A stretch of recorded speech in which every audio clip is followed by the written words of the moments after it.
Temperature वाढणं हेच एकमेव तापाचं लक्षण आहे का? आयुर्वेदात तापाला ज्वर म्हणतात आणि ज्वर म्हणजे फक्त थर्मामीटरवरचा नंबर नाही, तर टेम्परेचर वाढणं हे ज्वराचं एक लक्षण आहे. पण अजूनही बरीच लक्षणं त्यासोबत दिसतात. तुम्हाला आठवतंय, ताप आला की पचनशक्ती कमी होते, भूक कमी होते, अन्न खायची इच्छा होत नाही, तोंडाची चव जाते, थकवा येतो, अंग दुखतं, अंग गळून गेल्यासारखं वाटतं, कुठलंही काम करायची इच्छा होत नाही, चिडचिड होते, घाम येत नाही. ही सगळी ज्वराची लक्षणं आहेत. आता अजून एक गोष्ट लक्षात ठेवा, टेम्परेचर कमी झालं म्हणजे ताप गेला, इन्फेक्शन गेलं असं नाही.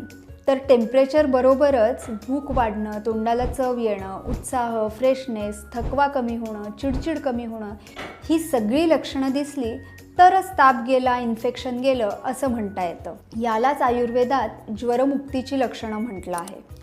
म्हणजेच क्रोसिन घेतली आणि टेम्परेचर उतरलं की ज्वर गेला असं नाही, तर बाकीही ज्वरमुक्तीची लक्षणं तेवढीच इम्पॉर्टंट आहेत.